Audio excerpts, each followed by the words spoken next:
Magandang buhay mga bata! Tara, samahan ninyo akong matuto kasama si... Teacher Aika, your online teacher. Please don't forget to subscribe, like, share, and hit the notification bell for more videos. Thank you! Revised K-12 Curriculum Filipino, Grade 2, Quarter 1, Lesson 3, Day 2. Ang ating aralin ngayong araw ay tungkol sa mga salitang may cluster. Muli, ako si Teacher Aika, ang inyong online teacher. Simulan na natin. Mga layunin. Una, natutukoy ang mga salitang may cluster.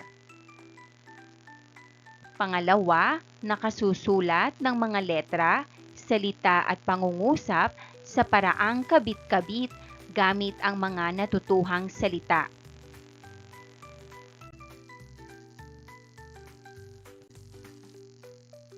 Bibigyan ko kayo ng mga pictocards na may larawan.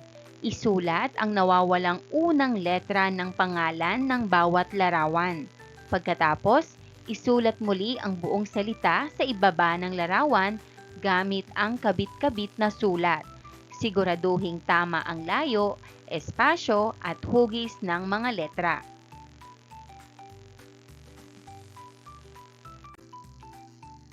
Pictocard number 1.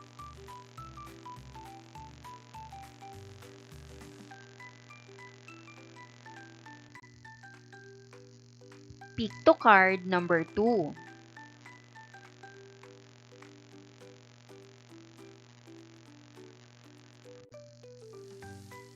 Pictocard number 3.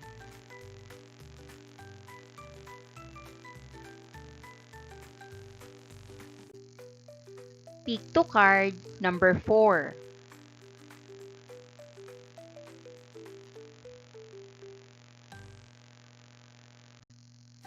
Pictocard number 5.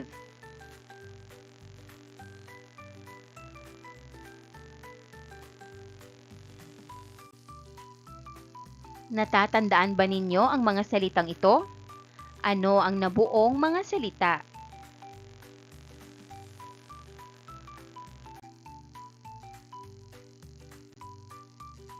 Ngayon ay gamitin natin sa pangungusap ang mga salitang ating naisulat kanina. Pagmasdan ng mabuti ang mga salitang may salungguhit sa bawat pangungusap. Number 1. Si Clara ay isang batang mahilig sumigaw. Salitang may salungguhit, Clara.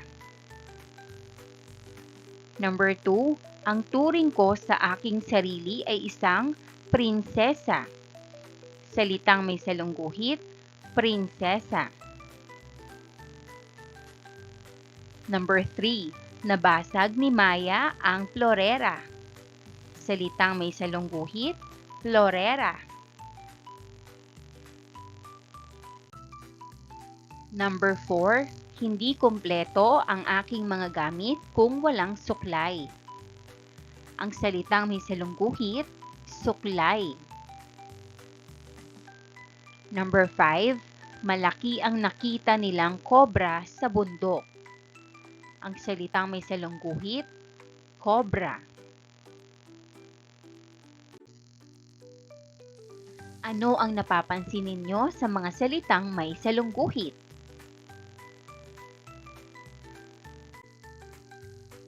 Ano ang tawag sa mga salitang ito?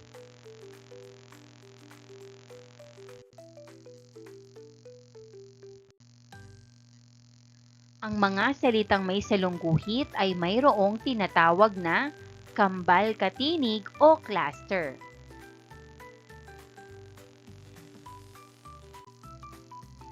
Ang kambal katinig o cluster ay mga salitang mayroong magkasunod na dalawang magkaibang katinig na matatagpuan lamang sa iisang pantig.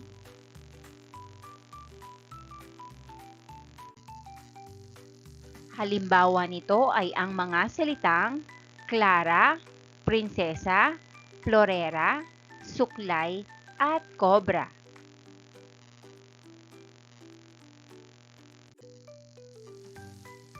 Mayroong tatlong uri ng cluster ayon sa posisyon sa salita.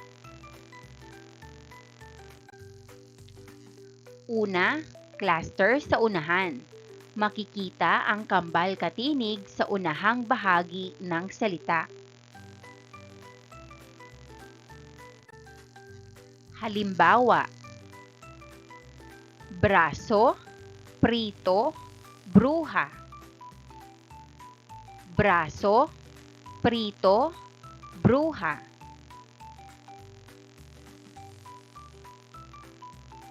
Tricycle, grasa, drum. Tricycle, grasa, drum.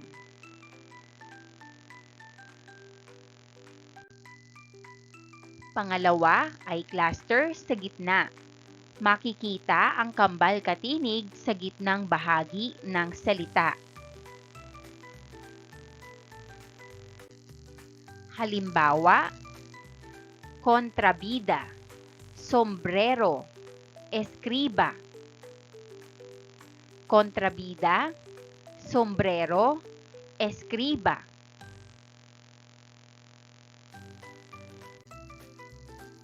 Pangatlo, cluster sa hulihan. Makikita ang kambal katinig sa hulihang bahagi ng salita. Halimbawa, nurse, record, card. Nurse, record, card.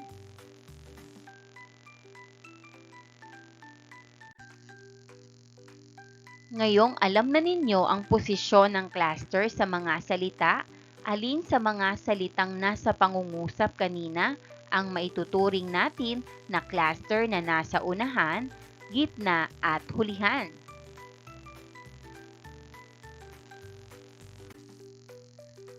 Ano-ano ang mga salitang ang cluster ay nasa unahan, gitna at hulihan?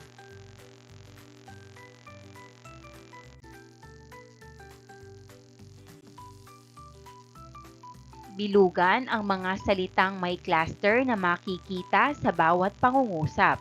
Humanap ng kapareha. Number 1, ang pritong isda ay masarap. Ang cluster ay pritong. Pritong. Number 2, matigas ang braso ng mga karpintero. Ang cluster ay braso. Braso. Number 3, may bagong blusa na binili si nanay para kay ate. Ang cluster ay blusa. Blusa. Number 4, mataas ang grado na nakuha namin sa aming ginawa. Ang cluster ay grado. Grado. Number 5, magaling ang kontrabida sa pelikula. Ang cluster ay kontrabida. Kontrabida. Number 6, bago ang kanilang plancha. Ang cluster ay plancha. Plancha.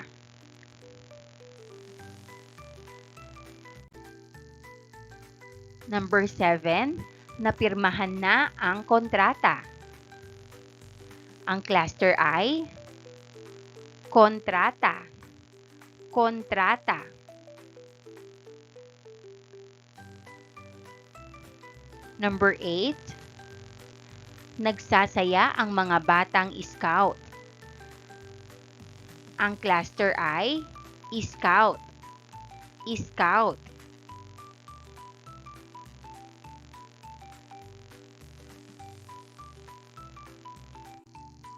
Number 9, mahaba ang tren na aming sinakyan.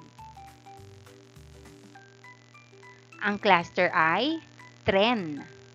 Tren. Number 10, nasira ang plaka ng aming bus. Ang cluster ay plaka. Plaka.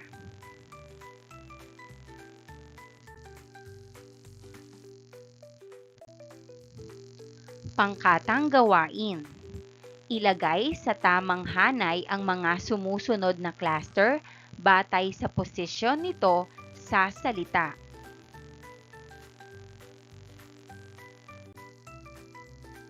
Narito ang mga salita.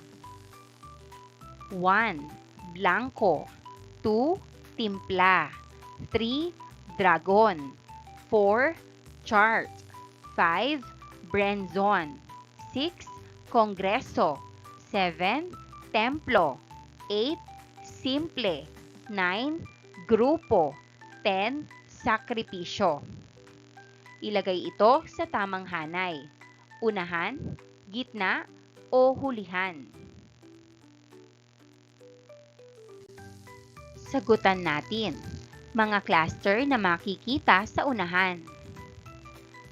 Blanco, dragon, chart, brenzon, grupo.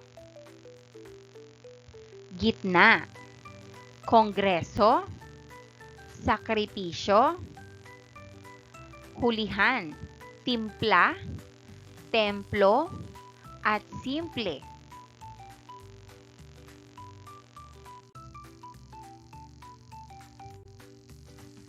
Kumpletuhin ang pangungusap batay sa inyong natutuhan mula sa ating pinag-aralan ngayong araw tungkol sa mga salitang may cluster. Punan ng angkop na salita para mabuo ang konsepto. Number 1, ang cluster ay tinatawag ding kambal-katinig. Kambal-katinig. Number 2, ang cluster ay dalawang magkasunod na nasa iisang pantig. Pantig.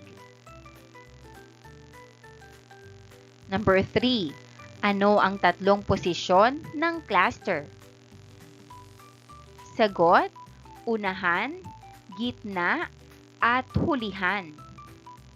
Unahan, gitna, at hulihan.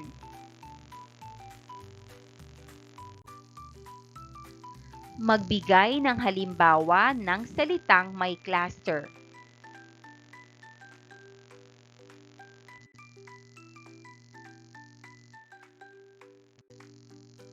Gawin. Tukuyin ang mga salitang may cluster sa pangungusap.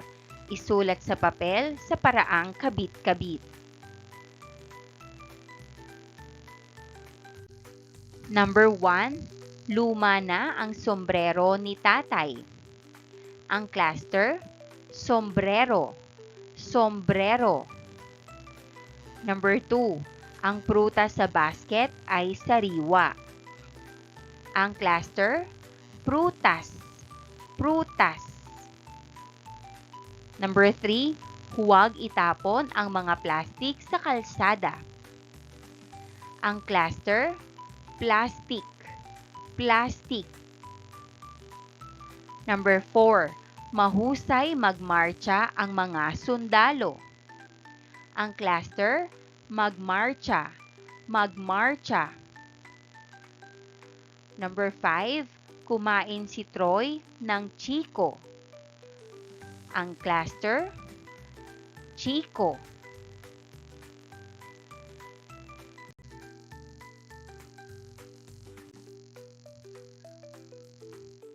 Sumulat ng tig-tatlong halimbawa ng cluster na makikita sa unahan, gitna, at hulihan. Isulat ang inyong sagot sa inyong kwaderno. Isulat ito ng kabit-kabit.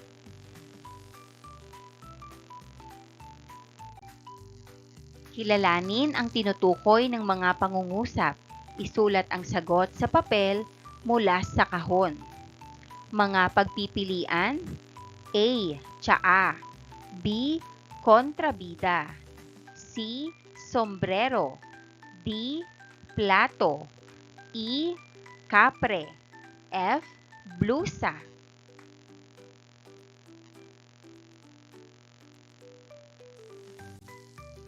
Number 1. Ito ang kalaban ng bida sa isang palabas o kwento. Ang sagot: B. Kontrabida. B. Kontrabida. Number 2. Ito ay isang bagay na inilalagay sa ulo na pananggalang sa sikat ng araw. Ang sagot: C. Sombrero. C. Sombrero.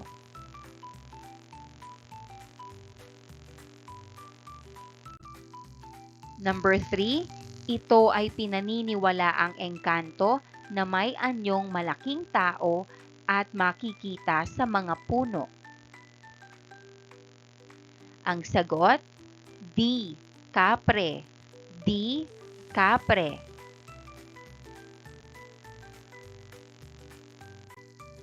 Number 4. Gamit na paglalagyan ng pagkain. Ang sagot: D. Plato. D. Plato. Number 5. Ito ay isang klase ng inumin. Ang sagot: A. Tsaa. A. Tsaa.